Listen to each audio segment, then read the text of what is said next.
ሰላም ጤና ይስጥልን አድማጭ ተመልካቾቻችን ነሐሴ 19 2018 ዓ.ም ላይ እንገኛለን። በድጋሚ እንኳን ለመውሊድ 1501ኛ ዓመት አደረሳችሁ። በዓሉ የሰላም የጤና እንዲሆንላችሁ እመኛለሁ። በተለያዩ ሀገራት በውጭና በውስጥ መረጃ የምትከታተሉ የእስልምና እምነት ተከታይ ወገኖች እንኳን አደረሳችሁ በድጋሚ ማለት እወዳለሁ። በዚህ ሰዓት የተለያዩ ፖለቲካዊ፣ ወታደራዊ፣ ዲፕሎማሲያዊ መረጃዎችን ወደ እናንተ አደርሳለሁ። ከያስኳቸው መረጃዎች መካከል ወደ ምጽዋ ተደጋጋሚ የጦር መሳሪያ በረራዎችን የሚገልጸው መረጃና ይሄ ጦር መሳሪያ ወደ ህወሓትና ወደ አልቡርሃን እየተጓጓዘ ስለመሆኑ የሚገልጹ መረጃዎችን ጨምሮ በተለይም እንደዚሁ በኢትዮጵያና በሱዳን ቀጠና ያሉ አዳዲስ ወታደራዊ እንቅስቃሴዎችና ውጥረቶችን በትግራይ ክልል አዳዲስ ወታደራዊ መረጃዎችን ጨምሮ ሌሎች ዘገባዎችን በሰዓት ወደ እናንተ አደርሳለሁ። እስከ መጨረሻው እየተከታተላችሁ አብራችሁ እንድትቆዩ ነው በአክብሮት የምጋብዛችሁ። ሌሎች በአማራ ክልል እንዲሁም ደግሞ ፖለቲካዊ፣ ወታደራዊ፣ ዲፕሎማሲያዊ መረጃዎችም ተካተዋል። እስከ መጨረሻው አብራችሁ እንድትቆዩ በአክብሮት ጋብዛለሁ። ወደ መረጃዎቹ ነው የሚሄደው። በምክክር ኮሚሽኑን በተመለከተ ሁለት ድርጅቶች ውድቅ አድርገዋል። ከነዚህ መካከል የመላው ኢትዮጵያ አንድነት ድርጅት መኢአድ በተሰጠው መግለጫ በኢትዮጵያ ሲካሄድ የቆየው ሀገራዊ ምክክር ሳይጀመር የተጠናቀቀ እና የሀገሪቱን ተደራራቢ ችግሮች መፍታት ያልቻለ ነው ሲል ኮንኖታል። ፓርቲው ባወጣው መግለጫ በኢትዮጵያ ለዘመናት በህዝቡ ላይ የተጫኑ ሀሰተኛ ትርክቶች እየተደራረቡ የፖለቲካ ችግሮችን ለመፍታት እውነተኛና ሁሉን አቀፍ ሀገራዊ ምክክር ብቸኛ መፍትሄ መሆኑን ገልጾ መኢአድ ይህንን መርህ መሰረት በማድረግ ላለፉት 3 አስርት ዓመታት ሲታገል መቆየቱና የሀገራዊ ምክክር ጽንሰ ሐሳብ ሲነሳም በበጎ ጎኑ ተቀብሎ ወደ ተሳትፎ ገብቶ እንደነበር አስታውሶ የሀገራዊ ምክክር ኮሚሽኑ የተጣለበትን ሀገራዊ ኃላፊነት ስቶ ለገዢው ፓርቲ የስልጣን ማራዘሚያ መደላድል በማመቻቸት ላይ ተጠምዷል ሲል ፓርቲው ከሷል። በተጨማሪም ኮሚሽኑ ለሀገር ይጠቅማሉ ተብለው የቀረቡ በጎ ሐሳቦችን ጆሮ ዳባ ልበስ ብሎ በማለፍ በመጀመር በመኢአድ ከሂደቱ ገና በጠዋቱ ለመውጣት እንደተገደደ አሳውቋል። ምክክሩ ውሉን ስቶ ያላንዳች ውጤት መጠናቀቁን የጠቀሰው መኢአድ ሂደቱ ሀገሪቱ ከመፍትሄ ይልቅ ወደ ባሰ የተደራራቢ የችግር አሮንቃ እንድትገባ የሚከት መሆኑን አስገንዝቧል። በሌላ በኩል የኦጋዴን ብሔራዊ ነጻነት ግንባር ኦብነግ የሀገሪቱ ምክክር ሂደት ውጤቱ ሙሉ በሙሉ ውድቅ ማድረጉን አስታውቋል። የኦጋዴን ብሔራዊ ነጻነት ግንባር ኦብነግ በኢትዮጵያ እየተካሄደ ያለው ሀገራዊ ምክክር ሂደት የህዝብ ፈቃደኝነትን ያላካተተ በመንግስት የሚመራ ሲል ኮንኖታል። ግንባሩ ባወጣው መግለጫ በምክክሩ ላይ የሶማሌን ህዝብ ወክለው የተገኙ ተወካዮች በህዝቡ ያልተመረጡና የህዝባዊና ህገ መንግስታዊ መብቶችን፣ ግዛቶችን የመደራደር ህጋዊ ውክልና የሌላቸው አካላቶች ናቸው ሲል ውድቅ አድርጓል። አክሎም የምክክር አጀንዳዎቹ በመንግስት በተዘጋጁት 8 ዋና ዋና ነጥቦች ላይ ብቻ የተገደቡ በመሆናቸው የምክክር ውጤት አስቀድሞ የተወሰነ ነው ሲል ውድቅ አድርጎታል። በመሆኑም በአዳራሽ ውስጥ የተደረጉ ስምምነቶች ሙሉ በሙሉ የሶማሌን ህዝብ አይወክሉም፣ እንዲሁም ደግሞ ስምምነቱንም አይቀበሉም ሲል ገልጿል። በመጨረሻ መግለጫው የብሔር ብሔረሰቦችና የራስን ዕድል በራስ የመወሰን መብት በህዝቦች መስዋዕትነት የተገኘ እንጂ በማንኛውም የመንግስት የተሰጠ ስጦታ አይደለም ሲል እንግዲህ እዚህ ላይ መገንጠል የሚለው ጉዳይ በተመለከተ በተዘዋዋሪ ኦጋዴን ብሔራዊ ነጻነት ግንባር ይህንንም አንስቷል። ለማንኛውም ውጤቱ እንደማይቀበለው ነው የገለጸው። ወደ ሌሎች መረጃዎች ይቀጥላለው። በምስራቅ ወለጋ አብያተ ክርስቲያናትና በንጹሃን ምዕመናን ላይ ጥፋት መድረሱን ተከትሎ ጥፋቱ ያደረሱ አካላት በህግ ቁጥጥር ስር እንዲውሉ ለኢትዮጵያ ኦርቶዶክስ ተዋሕዶ ቤተክርስቲያን አቤቱታ ቀርቧል። በምስራቅ ወለጋ ዞን በሚገኙ ልዩ ልዩ አካባቢዎች የኢትዮጵያ ኦርቶዶክስ ተዋሕዶ ቤተክርስቲያን አብያተ ክርስቲያናት ላይ ቃጠሎ፣ ውድመት እንዲሁም ደግሞ የውድመት አደጋዎች ደርሰዋል። በቅዱሳን መካናት ዙሪያ ተጠልለው የነበሩ ንጹሃን ምዕመናንም መጨፍጨፋቸውና መገደላቸውን በመግለጽ በአካባቢው ተበዳይ ህዝብ ለቤተክርስቲያኗ የበላይ አባቶች አስቸኳይ አቤቱታ ደብዳቤ አቅርቧል። እንግዲህ ምንም እንኳ ደብዳቤው ለእነ አባ ሳዊሮስ የሚቀርብ መሆኑ ቢታወቁም ቀደም ብለው ነው የተቋማቶቹን መዋቅር የተቆጣጠሩት። ከአካባቢው ምዕመናን የተላከው ደብዳቤ እንደሚያስረዳው በጉትን ምስራቅ ወለጋ ማለት ነው በሚገኙ አብያተ ክርስቲያናት እንዶዴ ማርያም መንደር 3 ተብሎ የሚጠራው ጊዮርጊስ ለሚተክለ ሃይማኖት አብያተ ክርስቲያናት የቃጠሎና ውድመት ጥቃት ተፈጽሟል። ከዚህ በተጨማሪ በቤተ ክርስቲያናቱ ዙሪያ ለመጠለል የሄዱ ንጹሃን ዜጎችም ህይወታቸው ማለፉን የሚገልጹ መረጃዎች ወጥተዋል። ብዙዎቻችሁ ስሜታችሁን መቆጣጠር የምትችሉ ከሆነ ከወለጋ አካባቢ የወጡ መረጃዎች፣ ብዙ ፎቶግራፎች፣ ምስሎች እየተሰራጩ ነው። አንዲት እናት ከህይወቷ አልፎ ሰውነቷ አስከሬኑ አብጦ ከአስከሬኑ ጎን አንዲት ህፃን ተኝታ ይታያል። ይሄ ብዙዎቹን ቀልብ የሳበ ተንቀሳቃሽ ምስልና ፎቶግራፍ ነው። የወለጋ እንግዲህ ሰሞኑን በአማራ ተወላጆች ላይ የተፈጸመው ነው። መንገድ ላይ በልመና የምትተዳደር እናት እሷን ገድለው ህፃን ልጇን ከጎኑ አስተኝተው ሂደዋል። ይሄ ፎቶግራፍ ከተለቀቀ በኋላ ብዙዎቹ ስሜታቸው ተነክቷል። ወደ መግለጫው ስመለስ ምዕመናን ለቅዱስ ሲኖዶስና ለቤተክርስቲያኗ የበላይ አባቶች ባስተላለፉት መልእክት ቤተክርስቲያኗ የጸሎት የምህረትና የመጠለያ ስፍራ በመሆኗ በማንኛውም የፖለቲካ ወገን ሳትወግን የህይወትን ቅዱስነት በመጠበቅ በግልጽ ድምፅ እንድትሆን ጥሪ አቅርበዋል። በዚህም መሰረት ገለልተኛ ምርመራ እንዲደረግ በደረሰው የቤተክርስቲያን ቃጠሎና የሰው ህይወት ማለፍ ላይ ገለልተኛ ምርመራ እንዲካሄድ እና ጥፋተኞቹ በህግ ቁጥጥር ስር እንዲውሉ ሲኖዶሱ ይህንን እንዲያስፈጽም፣ በቅዱሳን መካናት ዙሪያ የሚጠለሉ ምዕመናን ደህንነት እንዲረጋገጥና የተጎዱ አብያተ ክርስቲያናት በአስቸኳይ እንዲጠገኑና እንዲታደሱ፣ ለተጎዱ ቤተሰቦች ምዕመናን አስፈላጊው ሰብአዊና መንፈሳዊ ድጋፍ እንዲደረግ ቤተክርስቲያኗ ይህንን እንዲሰራ ጥሪ አቅርበዋል። የአካባቢው ምዕመናን ጥያቄያቸው ፍትህ፣ ሰላም፣ የእምነት ነጻነት እንዲከበር እንጂ በየትኛውም አካል ላይ ጉዳት እንዲደርስ እንዳልሆነ ገልጸው እናት ቤተክርስቲያን በዚህ አስቸጋሪ ወቅት ከህዝብ ጎን በመቆም የሰላምና የፍትህ ድምፅ እንድትሆናቸው ጥሪ አስተላልፈዋል። በሌላ በኩል ከሸኔ እንግዲህ ሸኔ ደግሞ በጉራጌ ዞን ይህንን እያደረገ ነው። የሚከተለው መረጃ ወደ እናንተ አደርሳለሁ። ከላይ በወለጋ የደረሱት ውድመቶች በሽመልስ አብዲሳ በሚመራ የጸጥታ ኃይል እየተፈጸሙ ናቸው። በምስራቅ ጉራጌ ዞን ደግሞ ሶዶ ወረዳ፣ በነገራችን ላይ ከለውጡ በኋላ አደጋ ውስጥ ከገቡ ዞኖችና አካባቢዎች አንዱ ጉራጌ ዞን ነው። የመጀመሪያው ጉራጌ ዞን በዞኑን ዋና ከተማ ወልቂጤን አካባቢ እኛን የሚመስል ብሔረሰብ አለ ብለው የገዳም በዓል እናከብርበታለን ብለው ወልቂጤ ኦሮሞኛ ነው በሚል አካባቢውን በሌላ አስተዳደር ከነጠቁ በኋላ በምስራቅ ጉራጌ በኩል በተደጋጋሚ በሸኔ በኩል ታጣቂዎችን በማስገባት በርካታ ቀበሌዎችን መቆጣጠራቸው፣ በርካታ ሰዎች መገደላቸው ይታወቃል። ዛሬም በምስራቅ ጉራጌ ዞን ሶዶ ወረዳ በሚገኙ ጥያ፣ ሱተን፣ አሸህድዬ ቀበሌዎች ከባድ የሆነ ችግር መከሰቱ ነው የተገለጸው። በአካባቢው በከባድ ጦር መሳሪያ የታገዘ ውጊያ ስለመደረጉ የገለጹት የመረጃ ምንጮቹ አጥቂዎቹ ባደረሱት ከፍተኛ ጫና ምክንያት የወረዳው የጸጥታ ኃይል ወደ ቡኢ ከተማ በማፈግፈጉ ታውቋል። በዚህ ምክንያት ንጹሐን ጉዳት ደርሶባቸዋል።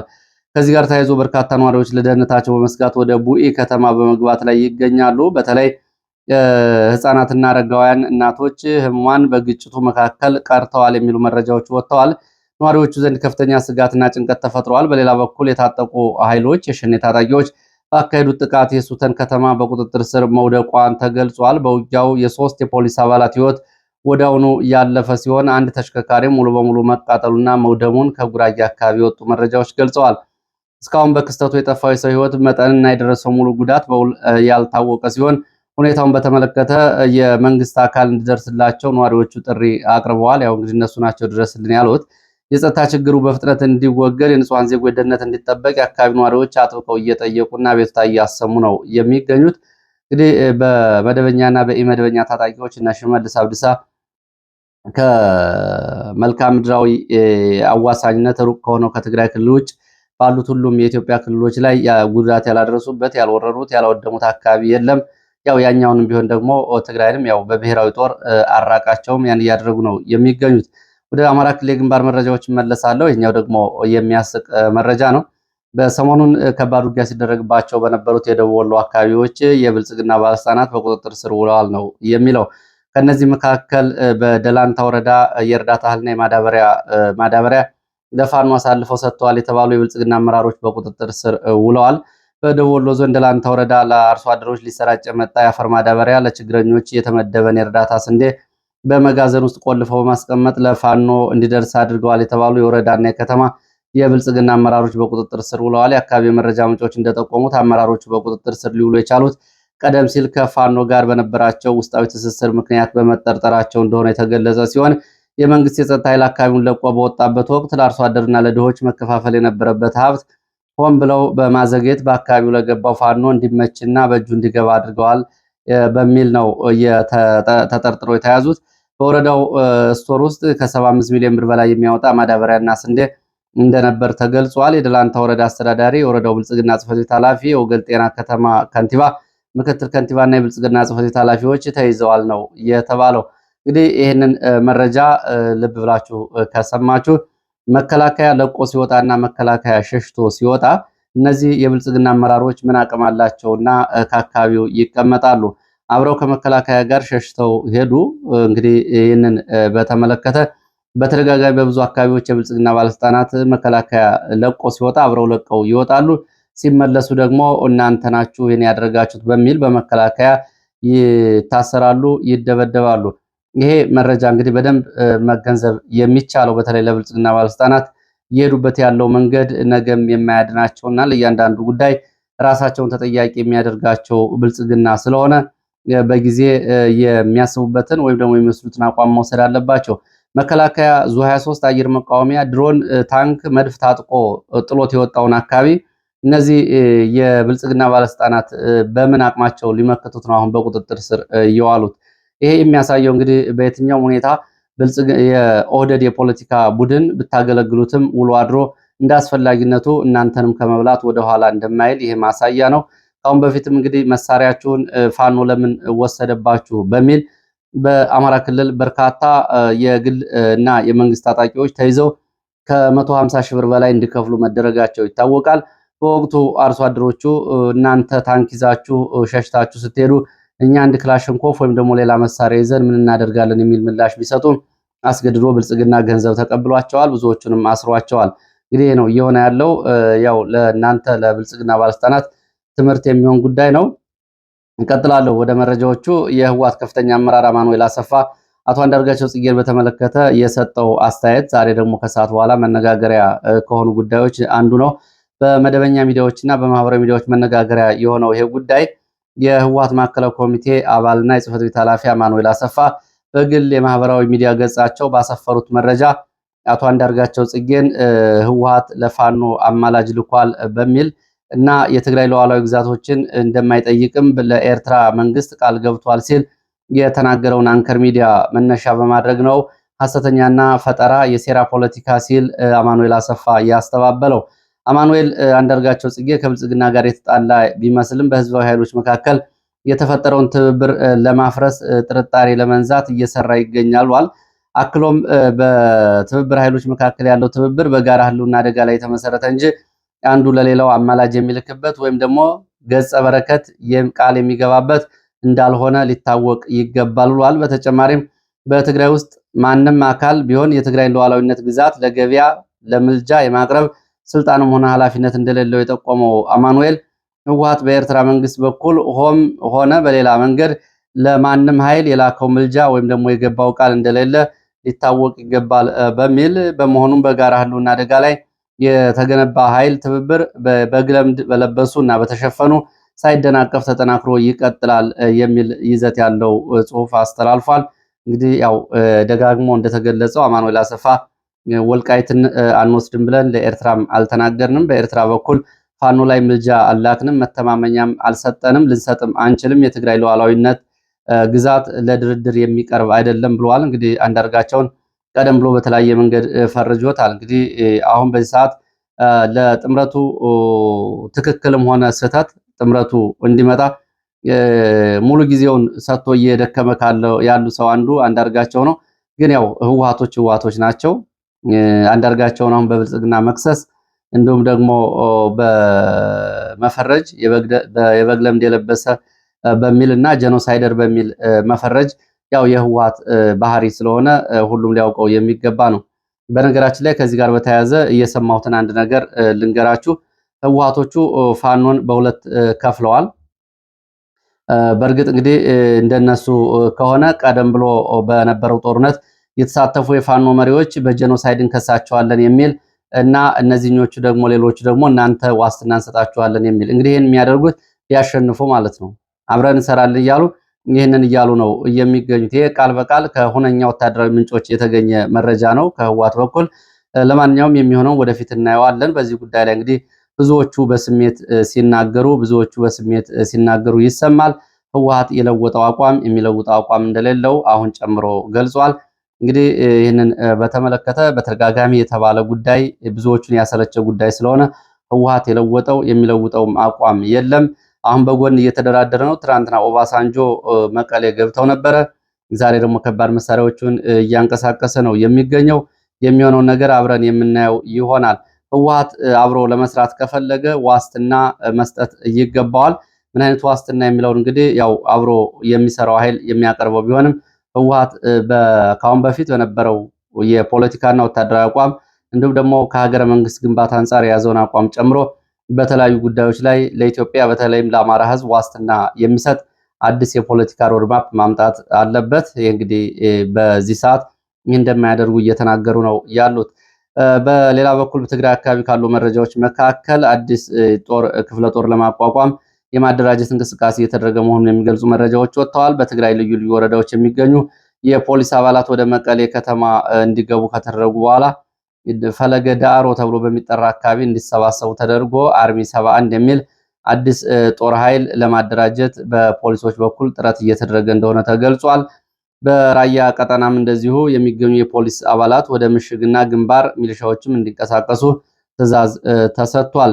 እንዲህ በእንዲህ እንዳለ ከሰዓት በኋላ ከወጡ መረጃዎች መካከል በህወሓት የአርሚ 60 የመካናይዝድ እና የብረት ለበሱ የሞተራይዝዱ አርሚ ነው ይሄ በአግበ በሚገኘው መሳሪያዎችና ወታደራዊ መኪኖችን እንዲያዘጋጅ ዛሬ ከሰዓት ትዕዛዝ ተሰጥቶታል። በትግረኛ አሁን የወጡ ጽሁፎች ያሰራጩት መረጃ ነው።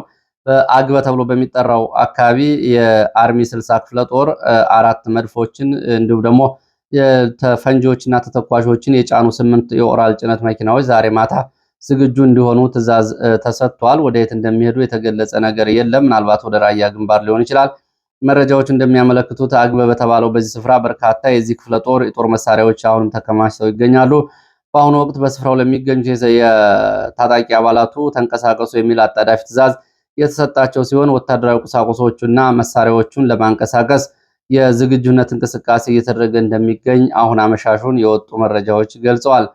በራያ ቀጠና በቅርቡ የድሮን ጥቃት በተፈጸመበት የመረዋ አካባቢ የሚገኙ የህወሓት ታጣቂዎችም እግረኞችና ተዋጊዎች ወደ ተራራና ከፍተኛ ቦታ ስፍራዎች እንዲወጡ ተደርገዋል።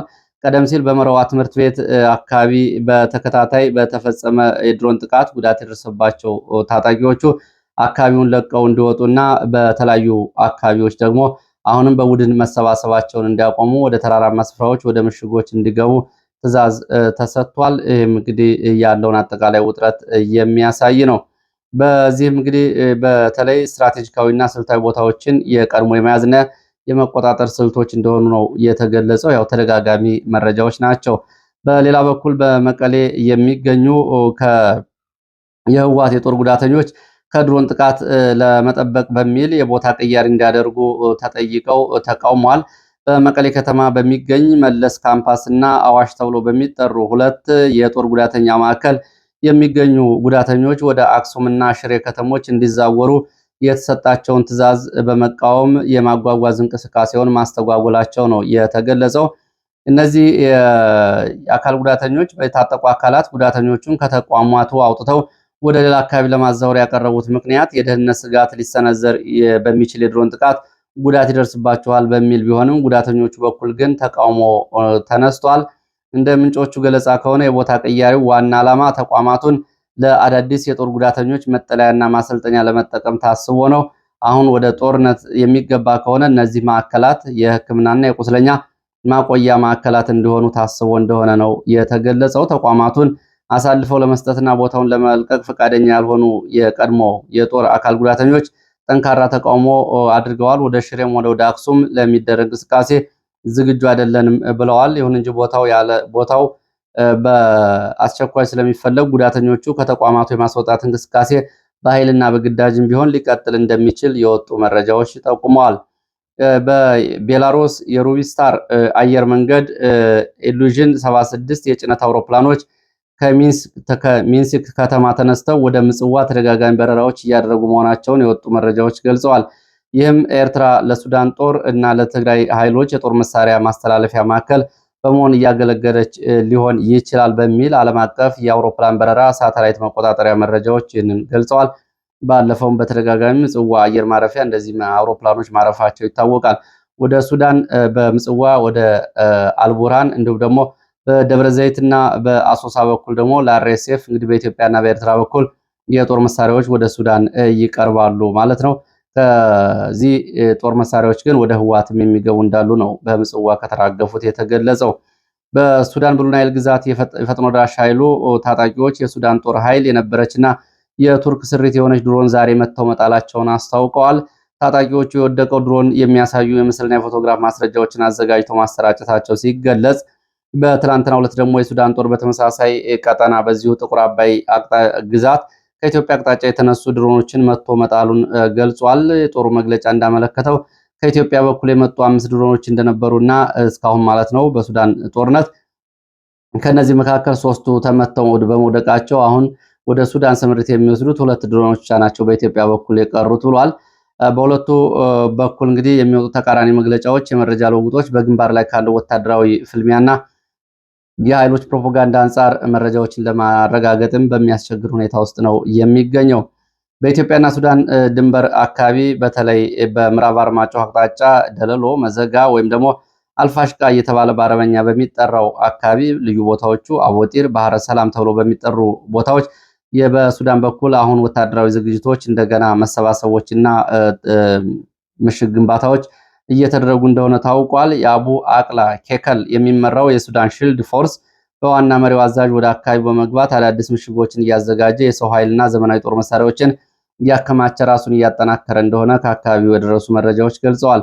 ይህ በእንዲህ እንዳለ የህወሓት ታጣቂዎችም ሀሻባ፣ ግዴማ ተብሎ በሚጠሩ አካባቢዎች የመልሶ መደራጀት እና ራሳቸውን ለቀጣይ ግዳጅ እያዘጋጁ እንደሆነ ሲገለጽ ከሱዳን ሺልድ ፎርስ ጋር በትብብር በዚህ አካባቢ እየተንቀሳቀሱ እንደሆነ መረጃዎቹ ጠቁመዋል። በሰሜን ምዕራብ ኢትዮጵያ አዋሳኝ መሬቶች ላይ የሚታየው የአካባቢው ወታደራዊ እንቅስቃሴና መደራጀት በአካባቢው እንደገና ስጋት እንዲኖር አድርጓል ነው የተባለው። የሱዳን አየር ኃይል በደቡብ ዳርፉር መዲና ኒያላ በሚገኘው የፈጥኖ ደራሽ ኃይል እዝ ላይ ከባድ የድሮን ጥቃት መፈጸሙን ገልጿል። ከደቡብ ኢትዮጵያ ከምዕራብ ኢትዮጵያ ወደ አካባቢው ደርሰዋል የተባሉ ወታደራዊ ማጠናከሪያዎችንም ስለማክሸፉ ገልጿል። እንግዲህ ከኢትዮጵያ አቅጣጫ ማለት ነው። የሱዳን ጦር ከቤላሩስ የተገኘ በርኩት ቢኤም ተብሎ የሚጠራ የካማዚን ድሮኖች መጠቀም መጀመሩ እንደዚሁ ገልጿል። በአልሙቅራ አካባቢ ደግሞ ፈጥኖ ደራሽ ኃይሉ ሲጠቀምበት የነበረ የዩክሬን ሰራሽ የድሮን ጃሚንግ ሲስተም ወይም ደግሞ የድሮን ማደናገሪያ መሳሪያ መማረኩን የሱዳን ጦር ገልጿል። የሱዳን ጦር ካርቱም፣ ኦምዱርማን፣ ባህሪ፣ ዋድ፣ መድኔ ተብሎ በሚጠሩ አካባቢዎች ነዋሪዎች፣ ተፈናቃዮች እየተመለሱ መሆናቸውን ገልጿል። ግብጽ 2 የፈረንሳይ አማካሪ ኩባንያዎች ያዘጋጁትን የታላቁ ህዳሴ ግድብ ጥናት ሪፖርት ለመፈረም ፈቃደኛ አልሆንም ብላለች። ምክንያቱ ደግሞ በሪፖርቱ የተካተቱት ካርታዎች ሃይላብ፣ ሸላቲን፣ ራስ ሃዳር አካባቢዎች የሱዳን አካል አድርገው በማሳየታቸው ነው ብላለች። ኢትዮጵያና ሱዳን ግን ይህንን ፈርመዋል። ግብጽ በሱዳን ላይ ሙሉ የጦር መሳሪያ ማዕቀብ እንዳይጣል ለተባበሩት መንግስታት ድርጅት አቤቱታ አቅርባለች። ማዕቀቡ የመንግስት ተቋማትን ያዳክማል ስትል ነው ግብጽ የተከራከረችው። የስካይ ቪዥን አየር መንገድ አውሮፕላን የሆኑ አውሮፕላኖች በካይሮ ወደ ፖርት ሱዳን እና ኢስታንቡል መካከል የጦር መሳሪያዎችን እያጓጓዙ መሆናቸውንም መረጃዎች ገልጸዋል። የአፍሪካ ህብረት ሰራዊት አሚሶም መውጣቱን ተከትሎ የሚፈጠረውን የጸጥታ ክፍተት ለመሙላት የሶማሊያ በ3 ከተሞች የድሮን ማዕከላትና ወታደራዊ ቤዞችን ልትገነባ መሆኗን ገልጻለች። በአልሸባብ በተፈጸመ የቦምብ ጥቃት ቢሃራን ክልል ፌር ተብሎ በሚጠራ ወረዳ የሶማሊያ ብሔራዊ ደህንነት ኤጀንሲ አዛዥ መገደላቸው ታውቋል። ከ100 ሺህ በላይ የቱርከኛ ቋንቋ መናገር የቻሉ ሶማሊያውያን ወደ ቱርከኛ መናገር የቻሉ ማለት ነው ትምህርት ዕድል ወደ እየተሰጣቸውና ወደ ቱርክ ለከፍተኛ ትምህርት እየተላኩ ነው። ቱርክ በሶማሊያ ቱርከኛን ሁለተኛ ቋንቋ አድርጎ የመፍጠር ወይም ደግሞ የማስረጽ ፍላጎት ይዛለች። ያው እንግዲህ አጠቃላይ ሀገሪቱን እንደ ቅኝ ግዛት ነው የያዘቻት ተጠብቅሻለሁ በሚል ፓኪስታን ወደ ሶማሊያ ወታደሮቿን ለመላክ የሶማሊያ አየርና ምድር ኃይልን ለማጠናከር እያሰበች ነው። ይህም ለቀጠናው እጅግ አደገኛ ነገር ይዞ የሚመጣ ይሆናል። ሳውዲ አረቢያ፣ ቱርክና ፓኪስታን ወደዚህ ቀጠና መምጣታቸው ሞቃዲሾ ጋር በተደረገ የመከላከያ ስምምነት መሰረት ፓኪስታን ወደ ሶማሊያ ወታደራዊ ሰራዊቷን ለመላክ እያሰበች እንደሆነ ተዘግቧል። ይህም በቱርክ፣ ፓኪስታን፣ ሳውዲ የሶስትዮሽ ጥምረት ማዕቀፍ የሚካሄድ ሲሆን በሳውዲ አረቢያ ፋይናንስ ሊደረግ ይችላል ተብሏል። ይህም እንግዲህ እስራኤልና ኢትዮጵያ በሶማሌላንድ፣ ሳውዲ አረቢያ፣ ፓኪስታን፣ ግብጽ እና ቱርክ ደግሞ በሞቃዲሾ በኩል ያለው የቀንዱ የወደፊት ከፍተኛ ውጥረት ነው የሚሆነው። ኤሚሬትስ መሪ መሐመድ ቢን ዛይድ በየመንና በሱዳን ጉዳዮች ላይ አቡዳቢ በፈጸመችው ጣልቃ ገብነት ምክንያት የሳውዲ ንጉስ ሰልማን ይቅርታ መጠየቃቸውም ተዘግቧል። ለዚህ ሰዓት የነበሩ መረጃዎች እነዚህ ናቸው። ስለተከታተላችሁ በእጅጉ አመሰግናለሁ። በሌላ ተመሳሳይ መርሃ ግብር እስከምንገናኝ መልካም ጊዜ